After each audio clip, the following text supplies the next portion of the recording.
Hello जय हिंद दोस्तों, आपका हमारे इस यूट्यूब फैमिली पायलट अर्नी में स्वागत है।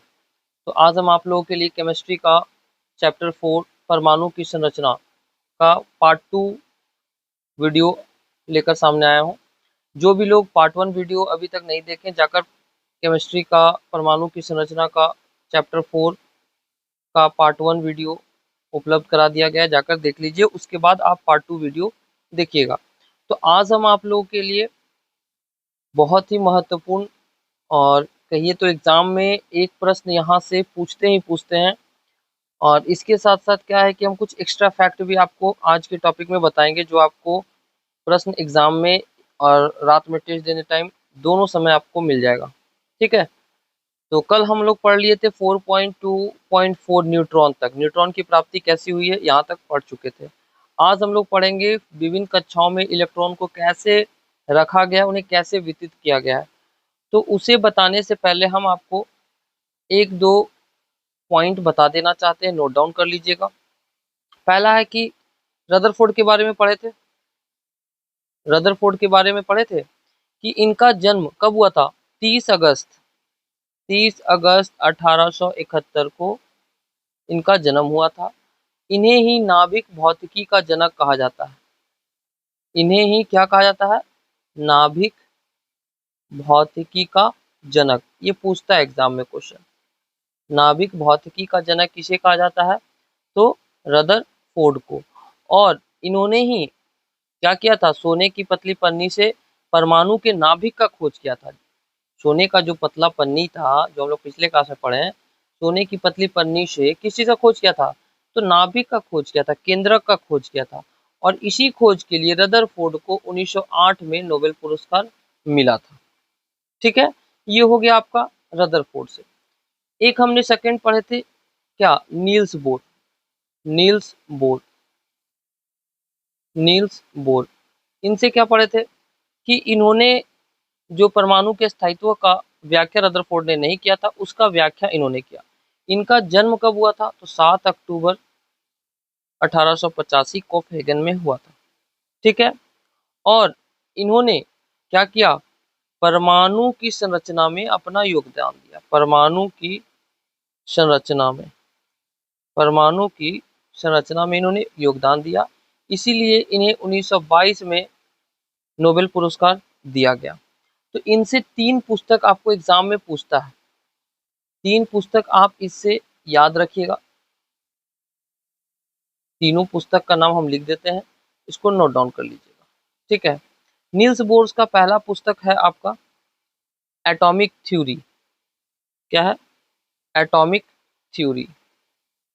एटॉमिक थ्योरी की ये पुस्तक किसकी है? तो नील्स बोर का। दूसरा है द डिस्क्रिप्शन ऑफ नेचर। क्या है? द डिस्क्रिप्शन, देखिए स्पेलिंग पे नहीं जाना है। द डिस्क्रिप्शन ऑफ नेचर इसकी पुस्तक है, नील्स बोर की पुस्तक है। और थर्ड पुस्तक का नाम है the theory of, the theory of spectra, the theory of spectra and atomic constitution. Atomic constitution, constitution. ये तीनों जो पुस्तक है आपका, ये नील्स बोर का है। किसका है? नील्स बोर का। पहला पुस्तक का नाम है एटॉमिक थ्योरी, दूसरा का नाम है द डिस्क्रिप्शन ऑफ नेचर, और तीसरा है the theory of spectra and atomic constitution. ये तीनों पुस्तक इंपॉर्टेंट है, आप इसको ध्यान में जरूर रखिएगा, किसी भी एग्जाम में टपक सकता है। ठीक है। तो चलिए आज हम लोग स्टार्ट करते हैं अपना नेक्स्ट टॉपिक से। जो आपका टॉपिक का नाम है विभिन्न कक्षाओं में इलेक्ट्रॉन को कैसे हम लोग रखते हैं। तो विभिन्न कक्षाओं में इलेक्ट्रॉन को रखने के लिए हमारा एक अफबाऊ प्रिंसिपल है। क्या है? एक अफबाऊ प्रिंसिपल है। तो किसी भी तत्व के, परमाणु को विभिन्न कक्षाओं में इलेक्ट्रॉन को रखने को ही हम लोग कहते हैं इलेक्ट्रॉनिक कॉन्फ़िगरेशन। इलेक्ट्रॉनिक कॉन्फ़िगरेशन, जिसे इंग्लिश में कहते हैं, हिंदी में कहते हैं इलेक्ट्रॉनिक विन्यास। क्या कहते हैं? इलेक्ट्रॉनिक विन्यास। तो कोई पूछेगा इलेक्ट्रॉनिक विन्यास किसे कहते हैं? तो किसी तत्व के परमाणु के विभिन्न कक्षाओं में इलेक्ट्रॉन को वितरित करना ही इलेक्ट्रॉनिक विन्यास कहलाता है। ठीक है, और ये इलेक्ट्रॉन को वितरित करने के लिए विभिन्न कक्षाओं में ये नियम दिया था कौन? नील्स बोर ने, इसीलिए नाम पड़ा था बोर बोरी नियम। क्या पड़ा था? बोर बोरी नियम। नील्स बोर दिए थे तो नाम पड़ गया इसका बोर बोरी मॉडल। इसमें इन्होंने क्या किया था, ध्यान से समझ लीजिएगा। इन्होंने क्या किया था कि इलेक्ट्रॉन को विभिन्न कक्षाओं में उन्होंने बढ़ते हुए ऊर्जा क्रम के आधार पर सजाया था। कैसे सजाया था? बढ़ते हुए ऊर्जा के क्रम के आधार पर सजाया था। ऊर्जा पे के क्रम के आधार का मतलब नहीं समझे तो चलिए हम लोग थोड़ा सा देख लेते हैं ऊर्जा के क्रम के आधार पर इन्होंने कैसे सजाया।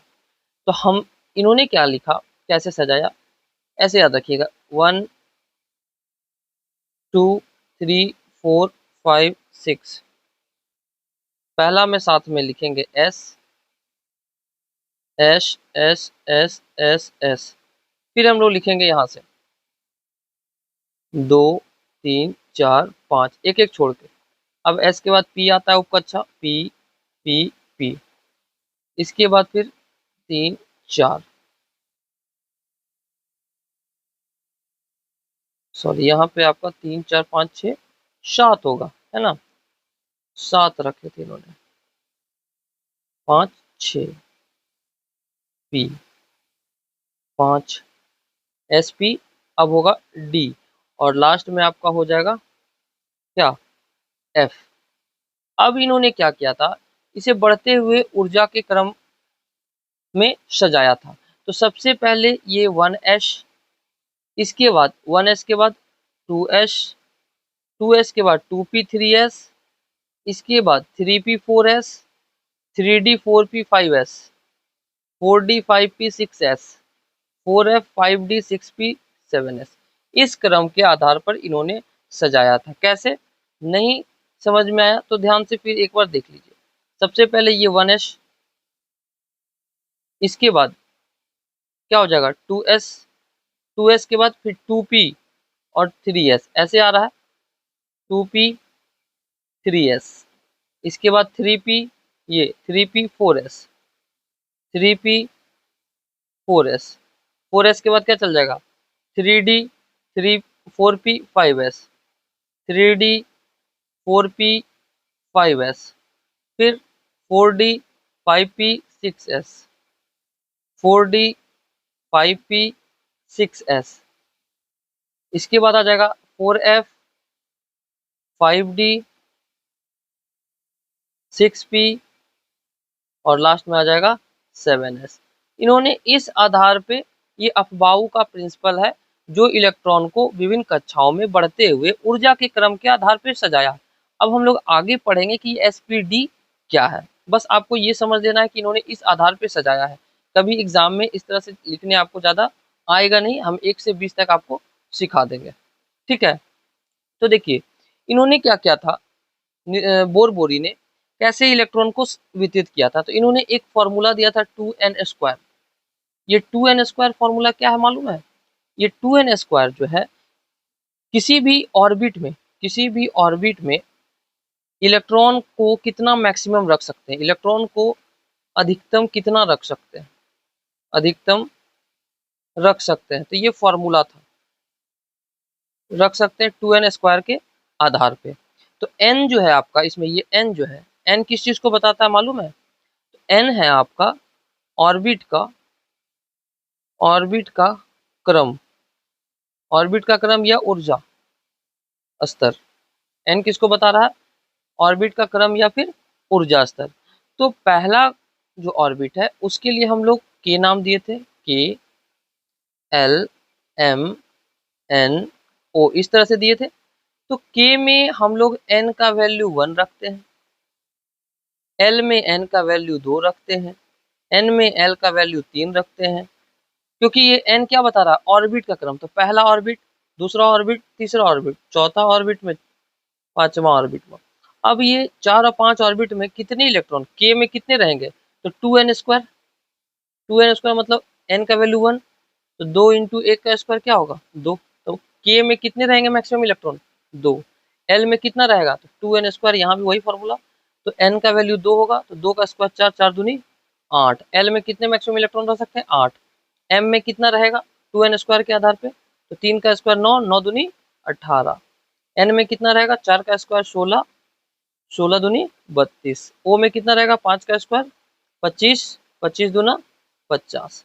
इतना का आवश्यकता नहीं है आपको एग्जाम में, नॉर्मली 2, 8 ये सिर्फ याद रखना। के एल एम एन में कितना मैक्सिमम इलेक्ट्रॉन पूछेगा, के सी एल में कितना मैक्सिमम इलेक्ट्रॉन, तो 2n स्क्वायर, मतलब के पहला ऑर्बिट है, n जो है ऑर्बिट को बता रहा, तो पहला ऑर्बिट, दूसरा ऑर्बिट, तीसरा ऑर्बिट, चौथा ऑर्बिट, पांचवा ऑर्बिट। क्लियर हो गया? तो इसके आधार पे हम लोग इलेक्ट्रॉन को उसके ऊर्जा क्रम के आधार पर रखते हैं, सजाते हैं। ठीक है, तो आपको हम बोले थे 1 से 20 तक इलेक्ट्रॉनिक कॉन्फ़िगरेशन लिख, सॉरी 1 से 20 तक परमाणु संख्या याद हो जाना चाहिए। तो हम लोग सजाते कैसे हैं? तो पहला कक्षा में देखिए, एक सेकेंड हम थोड़ा पेन डार्क लेते हैं। हाँ, पहला कक्षा मान लीजिए के है, के पहला ऑर्बिट है, तो के में कितना रहेगा? 2। तो आपको मान लीजिए हम दे दिए सोडियम का इलेक्ट्रॉनिक कॉन्फ़िगरेशन लिखने, तो इसका इलेक्ट्रॉन कितना है? 11 है। तो इसी 11 इलेक्ट्रॉन को हमको, जैसे सोडियम का हमने दिया 11 इलेक्ट्रॉन है, इसको कैसे लिखेंगे? तो आपको मालूम है के एल एम एन, इस तरह से सेल में इलेक्ट्रॉन को मैक्सिमम रखते हैं। तो आप खुद देखिए 11 है, तो के में कितना मैक्सिमम इलेक्ट्रॉन रख सकते हैं? 2। तो 2 हम इसको दे दिए। 2 के बाद एल में कितना रहेगा? तो 8 मैक्सिमम दे सकते हैं, तो 2, 8। एम में मैक्सिमम, ये मैक्सिमम है, ये नहीं कि इतना ही होना चाहिए, ये मैक्सिमम इतना जा सकता है इलेक्ट्रॉन। तो के एल एम, एम में कितना होगा? 2 और 8 10 हो गया, तो 1 होगा। तो सोडियम का इलेक्ट्रॉनिक कॉन्फ़िगरेशन 2, 8, 1 हो गया। इसी तरह से आपको यदि हम पूछें कि हमें बताइए ऑक्सीजन का, तो ऑक्सीजन का कितना होता है? 6। तो 6 होगा, तो सबसे पहला ऑर्बिट में के, दूसरा में एल, तीसरा में एम। तो के में कितना मैक्सिमम जाएगा? 2। 6 है तो पहला में तो 2 जाएगा फिक्स। अगला में एल में 8 है, तो एल में 8 है, सॉरी ऑक्सीजन का 6 नहीं होता है, ऑक्सीजन का 8 होता है एटॉमिक नंबर। ठीक है, तो 2 हो गया। तो एल में कितना इलेक्ट्रॉन जाएगा? 8 है तो 2 तो चला गया, तो कितना बचा? 6। तो इसमें कितने ऑर्बिट में इलेक्ट्रॉनिक कॉन्फ़िगरेशन हुआ? 2 ऑर्बिट में, मतलब 2 और 6 हो गया आपका ऑक्सीजन का इलेक्ट्रॉनिक कॉन्फ़िगरेशन। ठीक है, इसी तरह से एक आपका आता है ये पोटेशियम और कैल्शियम का। पोटेशियम का होता है 19 और कैल्शियम का होता है 20। तो देखिए इसको लिखते कैसे? 2 पहला सेल में, 2, 8, अगला में एल में 8 जाएगा, तो 8 2 10 हो गया। अगला में कितना जाता है? मैक्सिमम 18 जाता है, लेकिन 18 नहीं, हम लोग अंतिम कक्षा में अधिकतम 8 इलेक्ट्रॉन ही रख सकते हैं। इसीलिए इसका जो है आप लोग 12th क्लास में पढ़िएगा, कुछ रूल होता है। ठीक है, इसीलिए हम पोटेशियम और कैल्शियम का बता दे रहे हैं, ये अपवाद में आता है कि आप अगला में 18 नहीं, सीधे 2, 8 कितना हुआ? 10, सीधे आप 9 दे दीजिएगा, तो ये गलत हो जाएगा। आप तो कहिएगा कि ये के हो गया, ये एल हो गया, ये एम, एम में तो हमने बताया कि कितना 18 रख सकते हैं, तो 9 क्यों नहीं रख सकते हैं मिनिमम? तो ये आपका 12th क्लास में कुछ रूल है, इसके आधार पे हम लोग नहीं रखते हैं। अंतिम कक्षा में मैक्सिमम 8 इलेक्ट्रॉन ही फुलफिल करते हैं, तो इस कारण से यहाँ हम 9 नहीं देंगे। कितना इलेक्ट्रॉन देंगे? 8 देंगे मैक्सिमम। तो कितना हो गया? 8 2 10, 10 8 18, लास्ट में कितना बचेगा? 1। कोई दिक्कत? इसी तरह से कैल्शियम का आप लोग देखिए 2, 8 कितना हो गया? 10, अभी 10 और चाहिए, तो अगला भी 8 देंगे।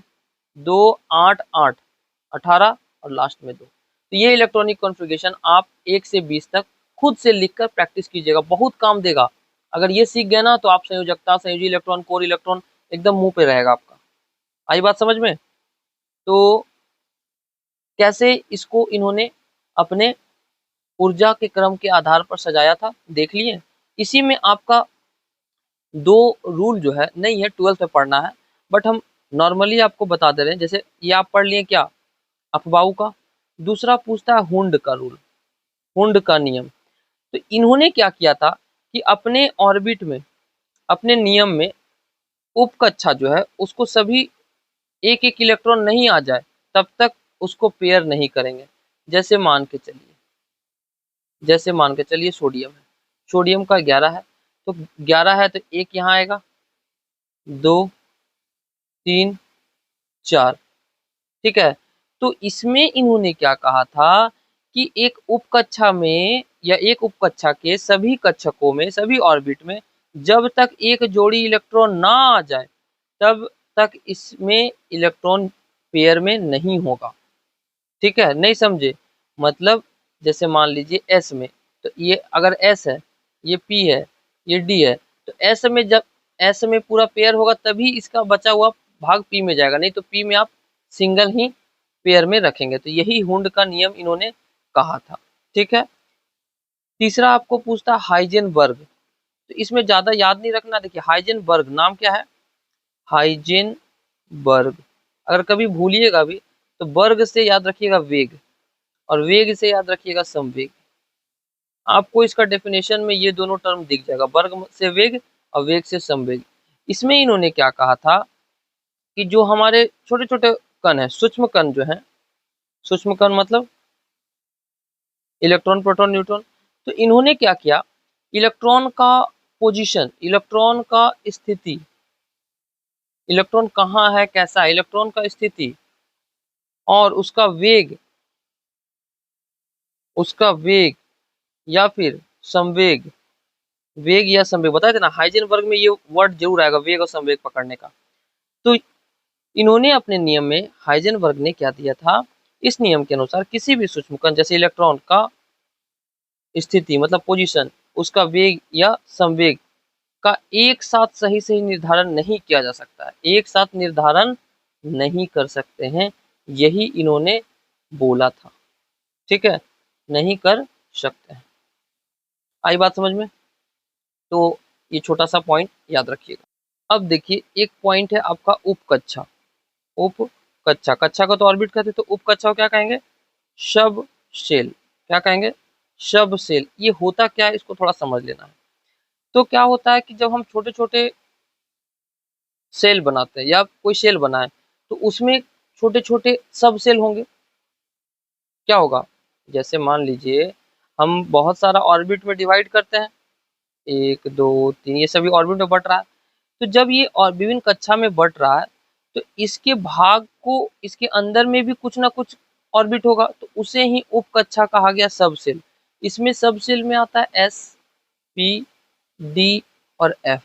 क्या आता है, एस, पी, डी और एफ। आई बात समझ में, एस, पी, डी, एफ। मतलब परमाणु के नाभिक के, परमाणु का ये जो नाभिक है, परमाणु के नाभिक के चारों ओर जो त्रिविमीय, 3 डायमेंशनल संरचना जो होती है उसे ऑर्बिटल कहते हैं। और जहां इलेक्ट्रॉन के पाए जाने की संभावना सबसे अधिक होती है, जैसे मान लीजिए इसमें इलेक्ट्रॉन सबसे ज्यादा है, अंतिम कक्षा है तो सबसे ज्यादा रहेगा, तो इसे ही हम लोग क्या कहते हैं, ऑर्बिटल कहते हैं। और ऑर्बिटल जो है इसी में आपको उप कक्षा बांटा गया है, S, P, D, F. S में आपका दो, एस सब सेल में 2 इलेक्ट्रॉन, पी में 6 इलेक्ट्रॉन, डी में 10 इलेक्ट्रॉन और एफ में 14 इलेक्ट्रॉन। जैसे हम अभी आपको ऊर्जा के क्रम को लिखने बताए थे ना, एस, पी, डी, एफ, तो एस में रहेगा 2, एस में 2, यहाँ भी एस है 2, पी में 6, एस में 2, पी में 6, डी में 10, एफ में, एफ का 14। तो ये याद रखिएगा, इसको भरने का आपको एग्जाम में देगा नहीं, बस जानकारी रख लेना है। पूछता है कि एस सबसेल में कितने इलेक्ट्रॉन, तो एस सबसेल में 2 इलेक्ट्रॉन, पी सबसेल में 6 इलेक्ट्रॉन, डी सबसेल में 10 इलेक्ट्रॉन, एफ सबसेल में 14 इलेक्ट्रॉन होते हैं। तो ये एस जो है आपको किस सेल को डिनोट करेगा, एस जो है के, पहला कक्षा में एस, ठीक है, द्वितीय कक्षा जब सेकंड में जाते हैं, जैसे के में आपका हो गया एस सबसेल, एल में हो जाएगा आपका एस और P subshell, K L M में हो जाएगा S, P, D shell subshell, K L M N में हो जाएगा एस, पी, डी और एफ, चारों। तो पूछेगा आपको S, P, D, F subshell किस ऑर्बिट में होंगे, तो क्या कहिएगा आप, एन जो ऑर्बिट है, एन कक्षा है उसमें एस, पी, डी, एफ। केवल एस किस में होगा, तो के में। एस और पी किस में होगा, तो एल में। एस, पी, डी किस में होगा, तो एम में। याद रहेगा, इतना आपको याद रखना है। और हमने जो आपको स्टार्टिंग में बताया वो अफबाऊ रूल के आधार पे समझाए थे। ठीक है, तो 1 से 20 तक आप लोग क्या कीजिएगा, इलेक्ट्रॉनिक कॉन्फ़िगरेशन लिख लीजिएगा। आई बात समझ में? अब हम लोग थोड़ा सा चर्चा करते हैं आयन के ऊपर। जैसे मान लीजिए आपको ऑक्सीजन, ऑक्सीजन का कितना होता है, 8 होता है। तो ऑक्सीजन का 8 है तो इलेक्ट्रॉनिक कॉन्फ़िगरेशन कितना लिखेंगे, 2 और 6। तो इसको 2 इलेक्ट्रॉन चाहिए, तब तो ये अपना ऑर्बिट को पूरा करेगा, 2 इलेक्ट्रॉन चाहिए। तो ऑक्सीजन के ऊपर 2 माइनस लिखते हैं। तो इसका जब 2 माइनस लिख देंगे, आपसे पूछेगा O2 माइनस का इलेक्ट्रॉनिक कॉन्फ़िगरेशन, तो आप तो जान रहे हो ऑक्सीजन का, तो आप लिख दिएगा 2 और 6, तो ये गलत हो जाएगा। 2 माइनस मतलब इसके पास 2 इलेक्ट्रॉन आ गया, तो 2 और 8 हो जाएगा। आया बात समझ में? क्लियर हो गया? उसी तरह से आपसे मान लीजिए पूछा क्लोरीन का, तो क्लोरीन का इलेक्ट्रॉनिक कॉन्फ़िगरेशन क्या होगा? परमाणु संख्या 17, तो 2, दूसरा में 8, 8 2 10 और अंतिम में 7। लेकिन जैसे क्लोरीन माइनस बोल दे, -1, तो आपको याद रखना चाहिए माइनस मतलब ये इलेक्ट्रॉन क्या कर रहा है? ले रहा है, एक इलेक्ट्रॉन ये ले रहा है। इसका इलेक्ट्रॉनिक कॉन्फ़िगरेशन क्या हो जाएगा? 2, 8, 8। तो आपसे पूछेगा क्लोरीन -1 में अंतिम कक्षा में इलेक्ट्रॉन की संख्या, तो ये नहीं बोल दीजिएगा 7, क्योंकि सिर्फ क्लोरीन अगर बोलेगा तब इलेक्ट्रॉनिक कॉन्फ़िगरेशन लिखिएगा 2 8 7, और इसकी अंतिम कक्षा में बोलेगा तो 7। लेकिन क्लोरीन -1 बोलेगा, उसकी अंतिम कक्षा में तो 1 इलेक्ट्रॉन लिया ना, तो 2 8 7 था, 1 इलेक्ट्रॉन ले लिया तो कितना हो जाएगा? 8 हो जाएगा। तो आपको इसीलिए हम बोले 1 से 20 ज़रूर लिखकर प्रैक्टिस कीजिएगा, और हमारे ग्रुप में ज़रूर पेज को डाल दीजिएगा कि देख लीजिए हम सही लिखे हैं कि नहीं, 1 से 20 तक इलेक्ट्रॉनिक कॉन्फ़िगरेशन, इलेक्ट्रॉनिक विन्यास। अगर नहीं भी भेजते हैं तो आप अपने से लिख कर ज़रूर मिला लीजिएगा किसी से न किसी से, या एनसीईआरटी बुक में आपका दिया गया है, वहाँ से भी आप सुधार सकते हैं। और उससे भी नहीं होता है तब आप हमारे ग्रुप में भेजकर हमसे पूछ लीजिएगा, या किसी भी एडमिन से आप पूछ सकते हैं, आपको बता देगा कि आपने सही लिखा है या नहीं। क्योंकि इलेक्ट्रॉनिक कॉन्फ़िगरेशन से बहुत कुछ आप जानिएगा, इसलिए इसे याद रखना नहीं है, सिर्फ लिखने जानना है आपको कि 2 8 7 2 हम बता दिए, के एल एम एन, किसमें कितना सेल रहे और इलेक्ट्रॉन रहेगा, तो उसी तरह से आपको लिख लेना है। ठीक है, तो अब हम लोग चलते हैं संयोजकता के बारे में थोड़ा सा पढ़ लेते हैं। आपका एनसीईआरटी का नेक्स्ट टॉपिक है, आपको ये बता दिए। देखिए यहाँ लिखा है ना, इसको देख लीजिए क्या लिखा है। ये पहला पॉइंट लिखा है, दूसरा पॉइंट है ये, पहला पॉइंट का हाँ, विभिन्न कक्षा में इलेक्ट्रॉन को कैसे रखेंगे, तो इस नियम के अनुसार किसी कक्षा में उपस्थित अधिकतम इलेक्ट्रॉन की संख्या को सूत्र 2n² से दर्शाते हैं। n जो है कक्षा की संख्या या ऊर्जा का स्तर को बताता है, बता दिए। इसलिए इलेक्ट्रॉन की अधिकतम संख्या पहले के कक्षा या के कोश में 2 होगा, l में 8 होगा, m में 18 होगा, n में 32 होगा। अभी हमने समझा दिया है। ठीक है, दूसरा इन्होंने क्या कहा कि सबसे बाहरी कोश में इलेक्ट्रॉन की अधिकतम संख्या 8 हो सकती है, पूछ सकता है आपको एग्जाम में क्वेश्चन। तीसरा इन्होंने क्या बोला, किसी परमाणु में दिए गए कोश में इलेक्ट्रॉन तब तक नहीं स्थान लेगा जब तक उससे पहले वाले भीतरी कक्षा पूर्ण रूप से भर नहीं जाती। मतलब इन्होंने ये कहा कि जैसे मान लीजिए कि आप के में, जैसे समझा देते हैं इस लाइन को, जैसे के में 2 रहता है, एल में 8 रहेगा, एम में 18 रहेगा। ठीक है, तो मान लीजिए कि आप 2 और 6 लिखे। ठीक है, या आप ऐसे लिख दिए 2 5 3, तो 5 2 10 3 13, 13 का इलेक्ट्रॉनिक कॉन्फ़िगरेशन ये नहीं होगा। इसलिए नहीं होगा क्योंकि ये के को बता रहा है, ये एल को। एल में मैक्सिमम 8 जाएंगे ही जाएंगे, जब तक इसका मैक्सिमम फुलफिल नहीं होगा इसके अगले वाले ऑर्बिट में नहीं जाएंगे। तो 13 है तो 2 8 10, सॉरी 5 5 2 7 और 3 10 है, तो 2 और 8 ही होगा इसका इलेक्ट्रॉनिक कॉन्फ़िगरेशन। यही लाइन ये बोल रहा है, किसी परमाणु में दिए गए कोश में इलेक्ट्रॉन तब तक स्थान नहीं लेगा जब तक उसमें पहले वाले भीतरी कक्षा पूर्ण रूप से भर नहीं जाती है। इससे ये स्पष्ट होता है कि कक्षा क्रमानुसार भरती है। आई बात समझ में? अब देखिए बहुत ही इंपॉर्टेंट है संयोजकता। क्या है आपका टॉपिक? संयोजकता। तो देख लेंगे थोड़ा सा इसको हम लोग रफ में कि संयोजकता क्या है। हम पहले भी आप लोग को बता चुके हैं संयोजकता क्या है। तो देखिए संयोजकता, संयोजकता इंग्लिश में कहते हैं वैलेंसी। इंग्लिश में क्या कहते हैं इसे? वैलेंसी। क्या होता है समझ लीजिएगा। तो किसी भी, मान लीजिए कोई आप तत्व ले लिए, मान लीजिए आप सोडियम ले लिए, ये सोडियम ही क्यों बार बार कहिएगा, सोडियम ही लेते हैं। चलिए हम लोग इस बार फास्फोरस ले लेते हैं। 15 होता है एटॉमिक नंबर। तो इसका इलेक्ट्रॉनिक कॉन्फ़िगरेशन लिखिएगा। देखिए बार बार कह रहे हैं इलेक्ट्रॉनिक कॉन्फ़िगरेशन अपने से जरूर लिखना है। तो आप ही बताइए, इलेक्ट्रॉनिक कॉन्फ़िगरेशन पहला के में 2 जाएगा, अगला में एल में 8 जाएगा, तो 8 2 10 तो हो गया। तो अंतिम कक्षा में भी मैक्सिमम 8 जाएगा, तो 8 2 10 हो गया, इसके पास है 15, तो कितना जाएगा लास्ट में? 5 होगा। तो इलेक्ट्रॉनिक कॉन्फ़िगरेशन लिखना बहुत जरूरी है। देखिए अब क्या करेंगे हम करेंगे कुछ नहीं, बस इसको, तो इसकी अंतिम कक्षा में जो इलेक्ट्रॉन है इसको समझिएगा। तो अंतिम कक्षा में उपस्थित अंतिम कक्षा में उपस्थित इलेक्ट्रॉन की संख्या को क्या कहते हैं? संयोजी इलेक्ट्रॉन। क्या कहते हैं? संयोजी इलेक्ट्रॉन।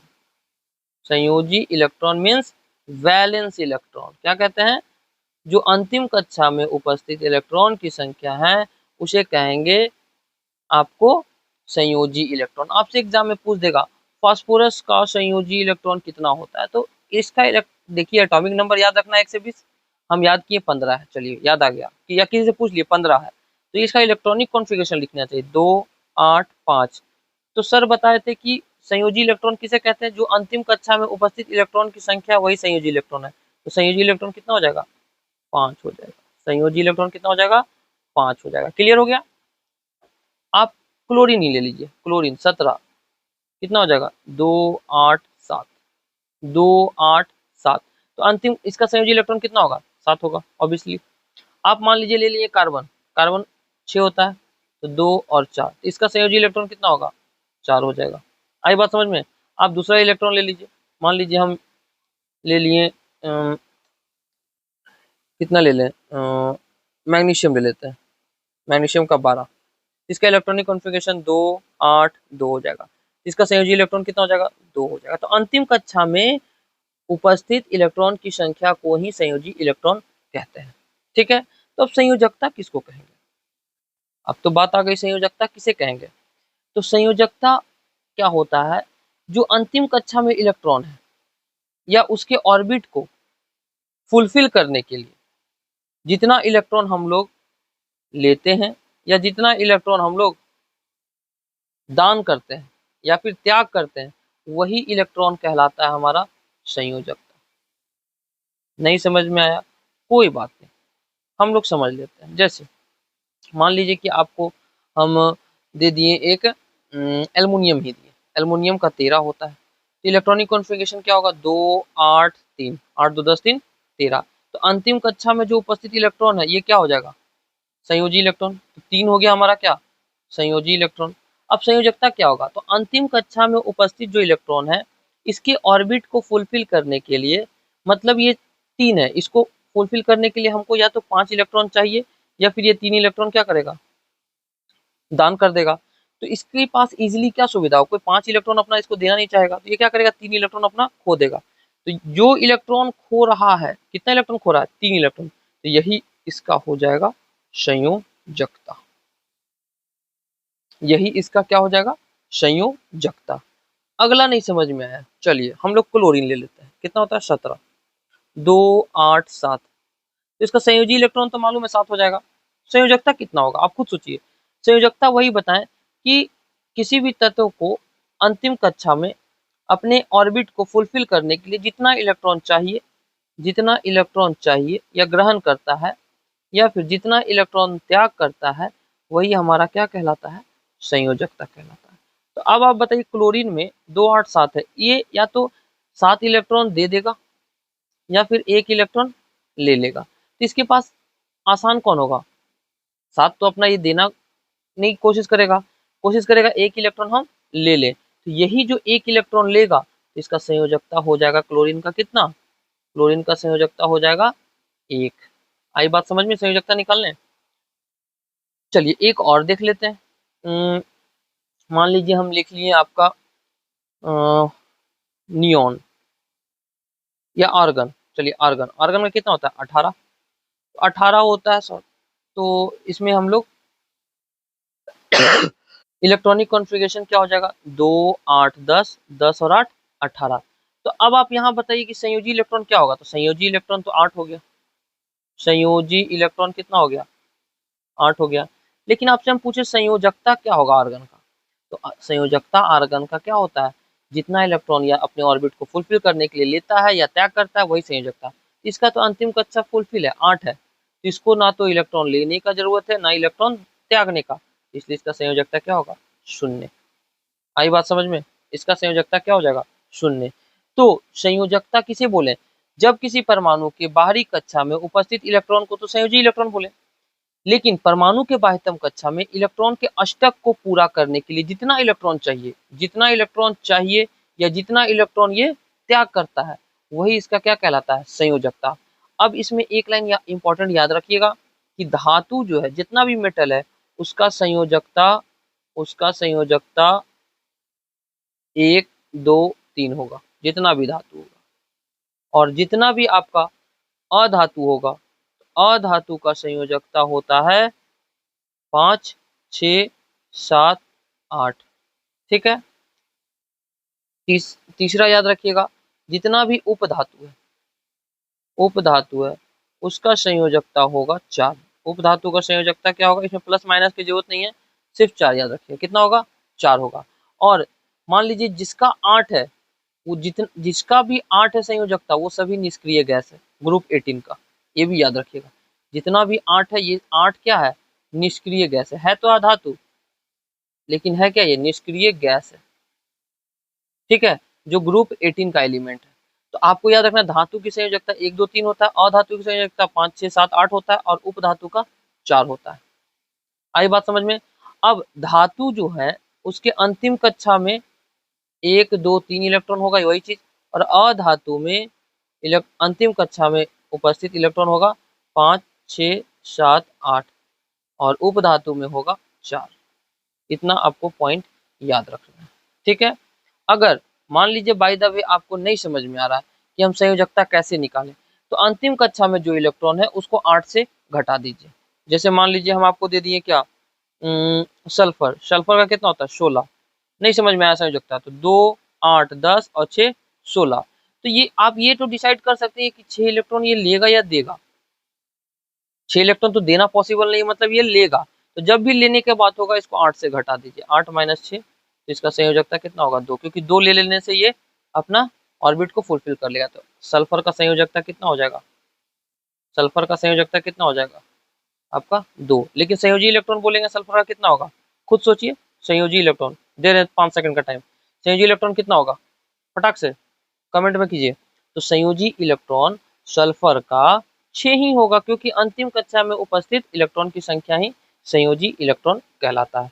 तो अब आपको का होमवर्क ये रहेगा कि 1 से 20 जो एटॉमिक नंबर है, उसका संयोजकता और संयोजी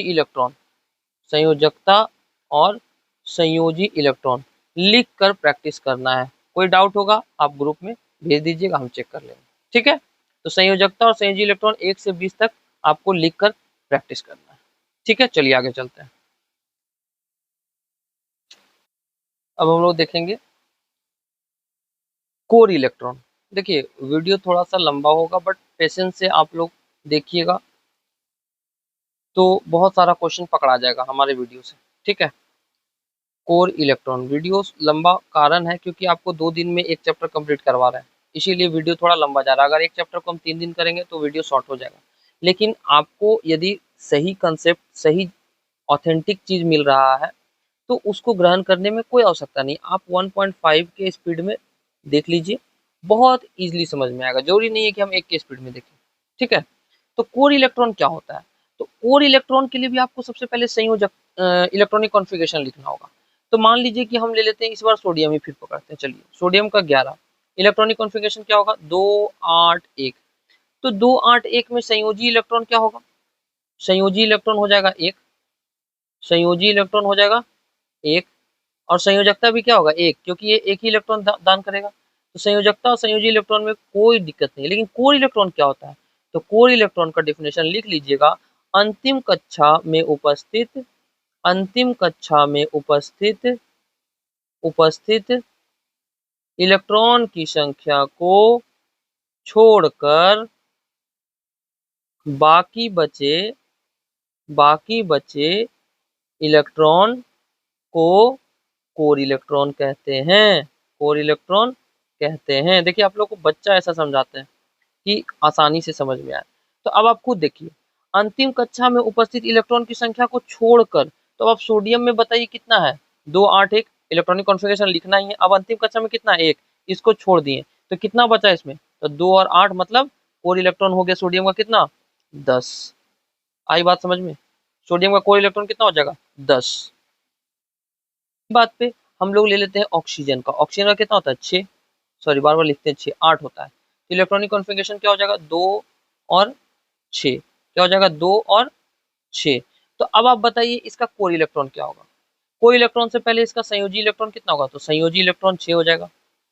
संयोजी इलेक्ट्रॉन कितना हो जाएगा 6 हो जाएगा। संयोजकता कितना हो जाएगा, संयोजकता हो जाएगा 2, संयोजकता हो जाएगा 2 क्योंकि 2 इलेक्ट्रॉन लेकर ऑर्बिट फुलफिल करेगा। तो कोर इलेक्ट्रॉन कितना होगा, तो हमने बताया अभी कि अंतिम कक्षा में उपस्थित इलेक्ट्रॉन की संख्या को छोड़कर, तो अंतिम कक्षा में कितना इलेक्ट्रॉन है 6, इसको छोड़ दिए तो कितना बचा हमारे पास 2, तो कोर इलेक्ट्रॉन हो गया 2। तो अब आपका काम क्या है, एक हमको कोर इलेक्ट्रॉन लिख कर दिखाना है। किसका, कैल्शियम का, कैल्शियम का कोर इलेक्ट्रॉन और एल्युमिनियम का कोर इलेक्ट्रॉन। कोर इलेक्ट्रॉन के साथ साथ तीनों लिख दीजिएगा, संयोजकता, संयोजकता, संयोजी इलेक्ट्रॉन, संयोजी इलेक्ट्रॉन और कोर इलेक्ट्रॉन, तीनों आपको लिखना है, आपका होमवर्क है। और कमेंट में मेंशन कर देना है कि संयोजकता कैल्शियम का क्या होगा, कैल्शियम का संयोजी इलेक्ट्रॉन क्या होगा, कैल्शियम का कोर इलेक्ट्रॉन क्या होगा, एल्युमिनियम का भी इसी तरह लिख लेना है। ठीक है, कमेंट में इसका आंसर देना है आप लोगों को। ठीक है, इसी प्रकार हमारा तीनों मेन पॉइंट खत्म हो गया। अब हम लोग थोड़ा सा देख लेते हैं एनसीईआरटी में नेक्स्ट टॉपिक क्या है, थोड़ा देख लेते हैं। संयोजकता पढ़ लीजिएगा एनसीईआरटी को। हाँ, इसमें देखिए लिखा गया है बॉक्स में, कंप्लीट कर लीजिएगा। हाँ, संयोजी इलेक्ट्रॉन के बाद आपका आता है परमाणु संख्या, इसको तो यही बता देते हैं। देखिए ध्यान से, परमाणु संख्या को हम लोग कैपिटल जेड से डिनोट करते हैं। परमाणु संख्या को किससे डिनोट करते हैं, तो कैपिटल जेड से। तो परमाणु के नाभिक में उपस्थित प्रोटॉन की प्रोटॉन विद्यमान होता है, तो यही प्रोटॉन की संख्या को ही परमाणु संख्या कहते हैं। इसे कैपिटल जेड द्वारा डिनोट करते हैं। आपको हमने बताया 1 से 20 परमाणु संख्या याद कर लेना है। तो प्रोटॉन की संख्या ही परमाणु संख्या होती है, प्रोटॉन की संख्या ही परमाणु संख्या होता है। अब हम लोग चलते हैं द्रव्यमान संख्या, ये भी आपको हम बता चुके हैं। द्रव्यमान संख्या को कैपिटल ए से डिनोट करते हैं। द्रव्यमान संख्या बराबर होता है प्रोटॉन की संख्या प्लस न्यूट्रॉन की संख्या। सिंपल सी बात हमने समझा चुका है, प्रोटॉन की संख्या प्लस न्यूट्रॉन की संख्या, इतना याद रहेगा, प्रोटॉन की संख्या प्लस न्यूट्रॉन की संख्या। अब यहाँ से आपको कुछ क्वेश्चन हम करवाएंगे लास्ट में, ध्यान से देखिएगा। आज हम ऐसे भी लास्ट में आपको कुछ फैक्ट बताने वाले हैं। तो एक चीज याद रखिएगा, मान लीजिए इस तरह से एक्स दे दे, तो एक्स में सबसे नीचे यहाँ पर लिखा जाता है परमाणु संख्या और यहाँ पर लिखा जाता है द्रव्यमान संख्या, या फिर ऐसे नहीं रहेगा तो ऐसे रहेगा, परमाणु संख्या यहाँ पर और द्रव्यमान संख्या यहाँ पर। ये दोनों तरीका है डिनोट करने का। इस तरह से लिख देगा तो एग्जाम में कंफ्यूज नहीं कीजिएगा कि कौन क्या है। मान लीजिए यहाँ पर आपको दे दिया इस तरह से कि एक तत्व है जिसका द्रव्यमान संख्या 40 है, सॉरी जिसका परमाणु संख्या 40 है, जिसका परमाणु संख्या 40 लिख रहे हैं बार बार, द्रव्यमान संख्या 40 है, द्रव्यमान संख्या 40 है और परमाणु संख्या 20 है। तो बताइए इसमें न्यूट्रॉन की संख्या कितनी होगी, प्रोटॉन की संख्या कितना होगा और ये तत्व कौन सा होगा। तो अब आप खुद देखिए, नीचे लिखा है इसका मतलब ये समझ जाना है ये क्या है, ये परमाणु संख्या है। ऊपर लिखा है मतलब ये क्या है, ये द्रव्यमान संख्या है। तो द्रव्यमान संख्या बराबर होता है प्रोटॉन की संख्या प्लस न्यूट्रॉन की संख्या। तो आप बताइए प्रोटॉन की संख्या ही तो परमाणु संख्या है, तो ये 40 हो गया, ये प्रोटॉन कितना हो गया 20 हो गया, तो न्यूट्रॉन ने निकल जाएगा घट के, तो न्यूट्रॉन भी हमारा क्या हो जाएगा 20 हो जाएगा। तो इस तरीके से आपको देगा, या फिर लिखने की इनमें से कौन सा तत्व का सही लिखा गया है। तो तत्व का प्रतीक बीच में, नीचे परमाणु संख्या, ऊपर द्रव्यमान संख्या, या फिर यहाँ द्रव्यमान संख्या नहीं रहकर परमाणु संख्या यहाँ, द्रव्यमान संख्या यहाँ भी रह सकता है, ये भी बिल्कुल सही तरीका है। तो द्रव्यमान संख्या परमाणु संख्या क्लियर हो गया। अब हम लोग चलते हैं थोड़ा सा समस्थानिक के पास। किसके पास, समस्थानिक के पास। आपको एग्जाम में ये पूछता है समस्थानिक, समस्थानिक देख लीजिए। देखिए समस्थानिक क्या होता है, तो किसी भी तत्व में मान लीजिए समस्थानिक, समस्थानिक को इंग्लिश में कहते हैं आइसोटोप। क्या कहते हैं, आइसोटोप। इंग्लिश टर्म याद रखिएगा, कभी कभी हो सकता है समस्थानिक ना देकर आपको आइसोटोप दे दे।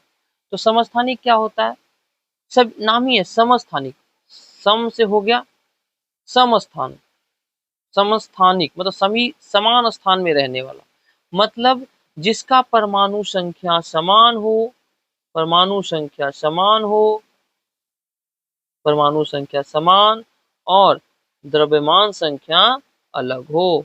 द्रव्यमान संख्या अलग हो, इसे ही हम लोग क्या कहते हैं, समस्थानिक कहते हैं। कोई दिक्कत, परमाणु संख्या समान हो, द्रव्यमान संख्या अलग अलग हो, इसे ही हम लोग क्या कहते हैं, समस्थानिक कहते हैं। ठीक है, तो समस्थानिक का निर्माण कैसे हुआ मालूम है? समस्थानिक का जो निर्माण है, नाभिक में बहुत ज्यादा अंतर रहने के कारण हुआ है। कैसे हुआ है? नाभिक में अंतर रहने के कारण, नाभिक में अंतर होने के कारण। ठीक है, एक डिफिनेशन कभी कभी ऐसा ना देकर सीधे पूछ देगा कि इनमें से समस्थानिक से संबंधित कौन सा कथन गलत है, दे देगा परमाणु संख्या समान, द्रव्यमान संख्या भिन्न, रासायनिक गुण भिन्न, इनमें से सभी सत्य है। तो याद रखिएगा, एक तो आप याद रख लीजिए परमाणु संख्या, अभी ऊपर देखें, परमाणु संख्या समान, द्रव्यमान संख्या अलग। एक और इसका डेफिनेशन है कि समस्थानिक में रासायनिक गुण, समस्थानिक में रासायनिक गुण जो है वो समान होता है, रासायनिक गुण समान, लेकिन भौतिक गुण क्या होता है, भौतिक गुण अलग अलग होता है, भौतिक गुण भिन्न होता है। याद रहेगा? तो समस्थानिक में याद रखिएगा, पहला हाइड्रोजन का 3 समस्थानिक होता है, ऑक्सीजन के भी 3 समस्थानिक होते हैं, क्लोरीन के 2 समस्थानिक होते हैं। ऐसे ही बहुत सारा समस्थानिक है, आइसोटोप है, जिसके बारे में हम लोग पढ़ेंगे। हाइड्रोजन के 3 समस्थानिक कौन कौन है, तो याद रखिएगा, पहला है प्रोटियम, दूसरा है ड्यूटेरियम और तीसरा है ट्राइट्रियम। यही ट्राइट्रियम जो है रेडियो सक्रिय समस्थानिक है। ठीक है, ऑक्सीजन का है आपका O816, O817, O818, ये ऑक्सीजन के 3 समस्थानिक हो गए। क्लोरीन का इसी तरह से है, क्लोरीन 1735, क्लोरीन 1737। ठीक है, तो ये याद रखिएगा समस्थानिक के बारे में। अब कुछ समस्थानिक जो है आपके एग्जाम में पूछता है, क्या पूछता है, और हाँ एक चीज और बता देते हैं, थोड़ा सा रफ पेज को यूज कर लेते हैं, क्योंकि इसमें स्पेस नहीं दिया, जिसका आंसर आपको लिख कर दिखा नहीं पाता है। देखिएगा ध्यान से, जैसे हाइड्रोजन, हाइड्रोजन के 3 समस्थानिक है,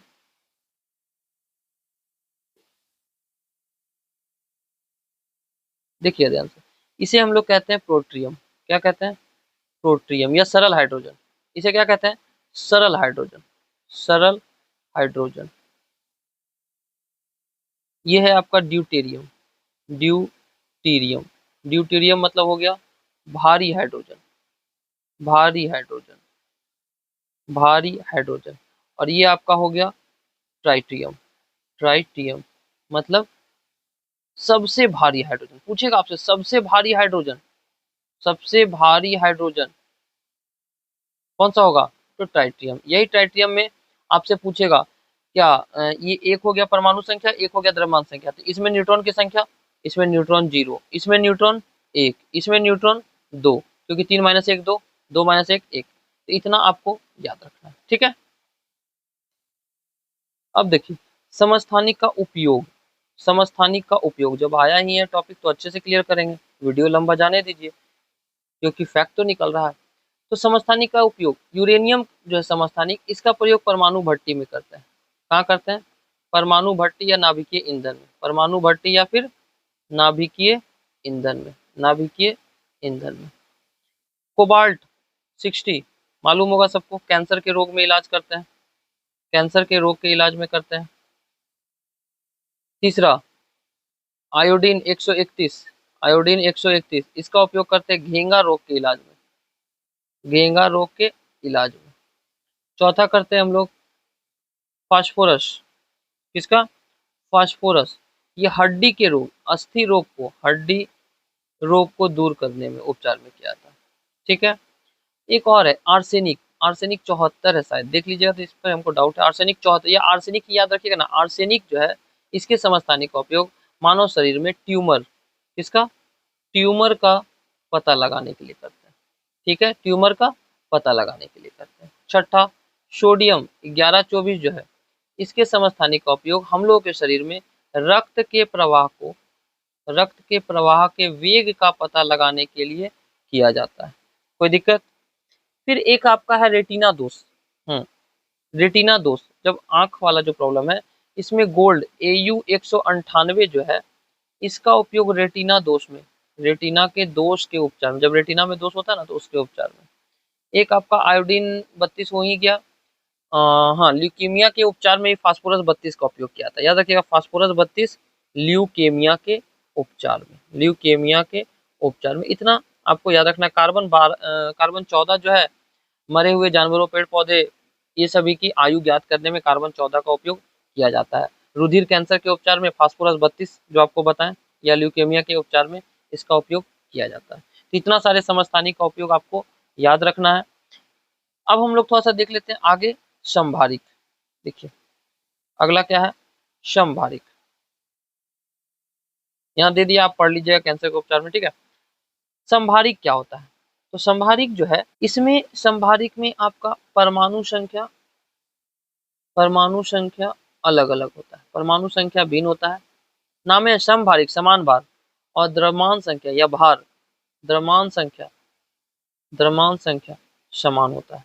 द्रव्यमान संख्या मतलब अलग अलग परमाणु संख्या और एक समान द्रव्यमान संख्या वाले को ही क्या कहते हैं, समभारिक। समभारिक को इंग्लिश में कहते हैं आइसोबार। क्या कहते हैं, आइसोबार। जैसे एग्जाम्पल में याद रखिएगा, एग्जाम्पल में क्या याद रखिएगा, ऑर्गन, ऑर्गन का 1840 और कैल्शियम का 2040। तो आप देखिए परमाणु संख्या अलग अलग है लेकिन द्रव्यमान संख्या क्या है, समान है, ठीक है। उसी तरह से कार्बन 614, नाइट्रोजन 714। तो देख रहे परमाणु संख्या अलग अलग है, द्रव्यमान संख्या समान है। आई बात समझ में। इसी प्रकार से आप एक और एग्जाम्पल याद रखिएगा समभारिक में, क्रोमियम 2454 और लोहा 2654, याद रहेगा। और एक और याद रखिएगा, सोडियम 1124, सोडियम 1124 और एक इसके साथ, हाँ, मैग्नीशियम 1224, मैग्नीशियम 1224। तो देख रहे हैं परमाणु संख्या अलग, द्रव्यमान संख्या समान, परमाणु संख्या अलग अलग, द्रव्यमान संख्या समान। यही है आपका समभारिक। और समभारिक में तो याद रख लिए, जैसे आपने समस्थानिक में क्या याद रखा था कि रासायनिक गुण समान, भौतिक गुण अलग। यहाँ पे उल्टा हो जाता है, भौतिक गुण समान हो जाएगा। समभारिक में भौतिक गुण समान और रासायनिक गुण अलग, रासायनिक गुण अलग। इतना याद रहेगा, रासायनिक गुण अलग होता है। कोई दिक्कत, इतना में कोई डाउट नहीं होना चाहिए।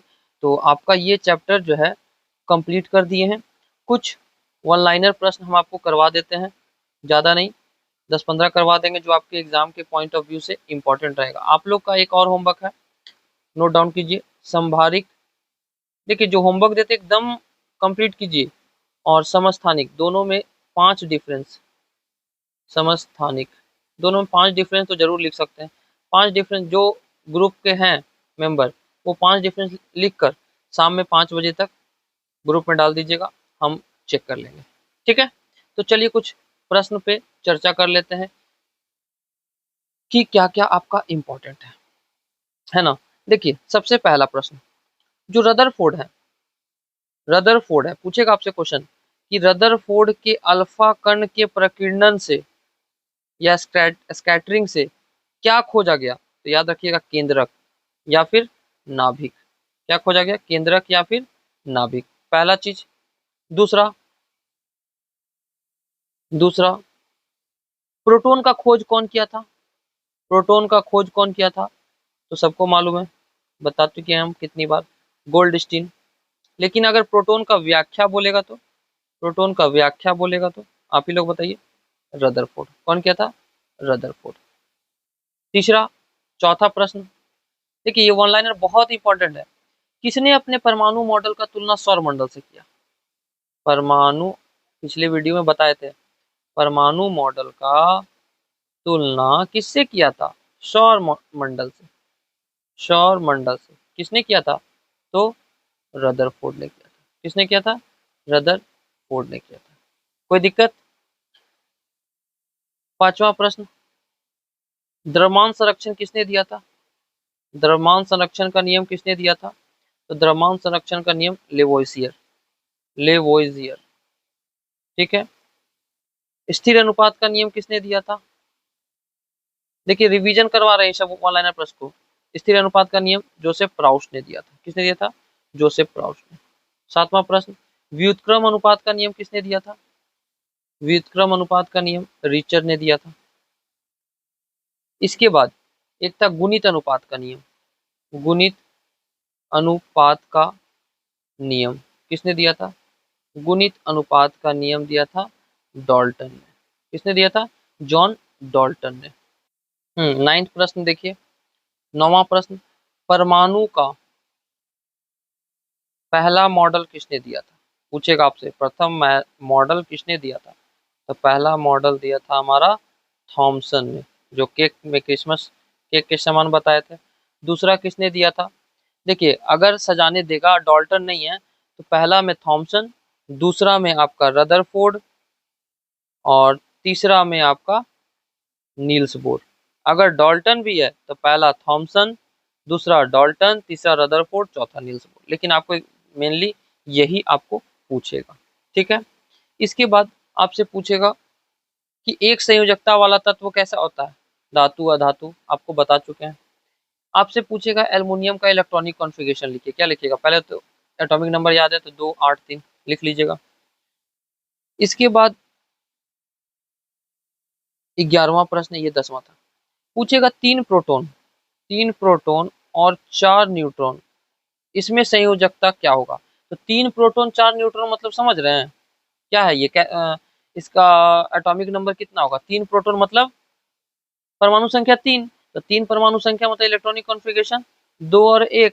तो अंतिम कक्षा में उपस्थित इलेक्ट्रॉन कितना? 1। तो 1 इलेक्ट्रॉन ये दान करेगा, मतलब यही इसका संयोजकता है। तो इसमें संयोजकता कितना होगा? 1 होगा। आई बात समझ में? अगर यही बोलता 3 प्रोटॉन और 4 न्यूट्रॉन में द्रव्यमान की संख्या क्या होगा, तो P + N होता है द्रव्यमान संख्या, तो 4 3 7 हो जाएगा आपका द्रव्यमान संख्या। कोई दिक्कत नहीं होना चाहिए, ठीक है। एक बहुत अच्छा क्वेश्चन हम करवा दे रहे हैं, कभी पूछ दे एग्जाम में तो समझ जाइएगा, आपका 1 नंबर बेनिफिट हो गया।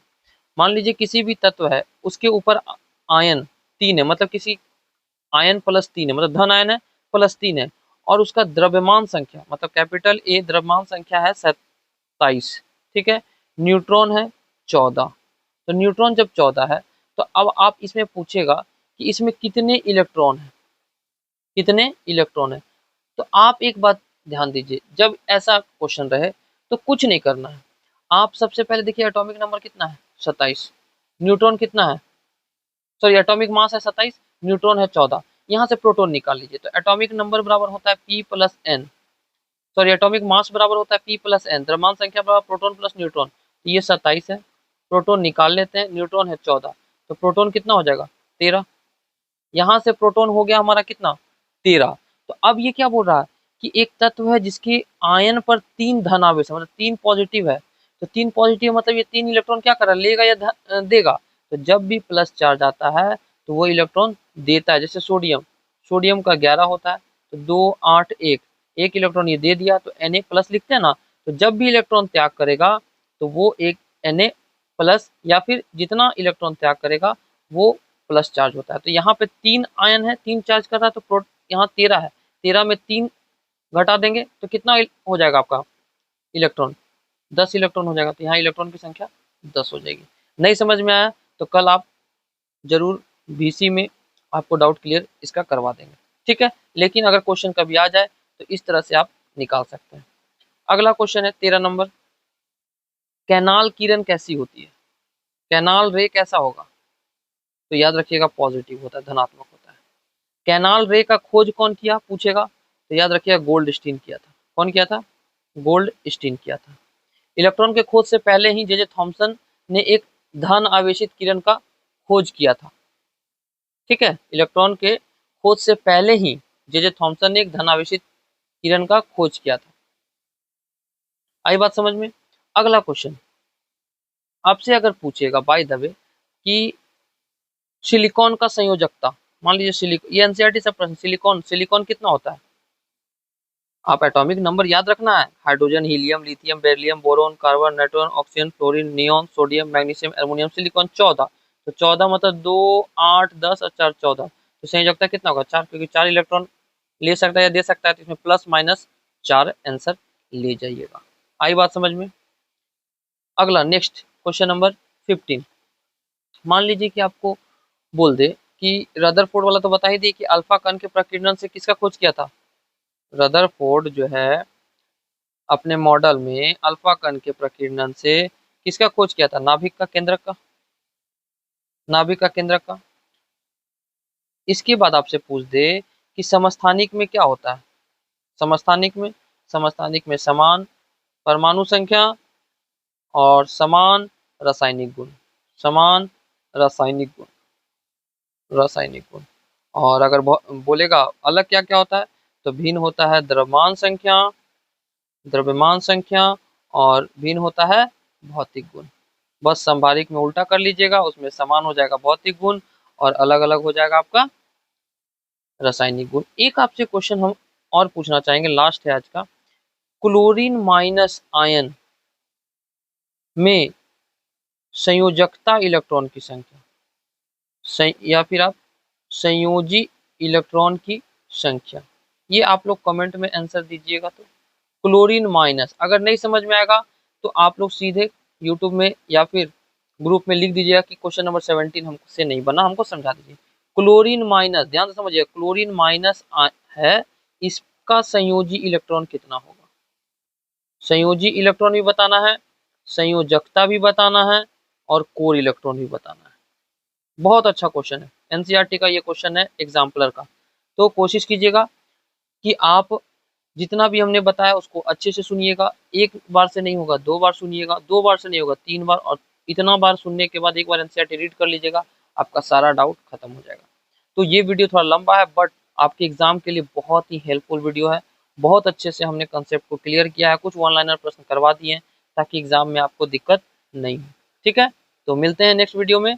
आपको वीडियो पसंद आए तो लाइक शेयर कमेंट जरूर कीजिएगा। आप ही के कारण हम और भी वीडियो एनसीईआरटी बेस्ड लाएंगे, कंसेप्ट को क्लियर करेंगे। ठीक है, मिलते हैं नेक्स्ट वीडियो में, तब तक के लिए जय हिंद, थैंक यू।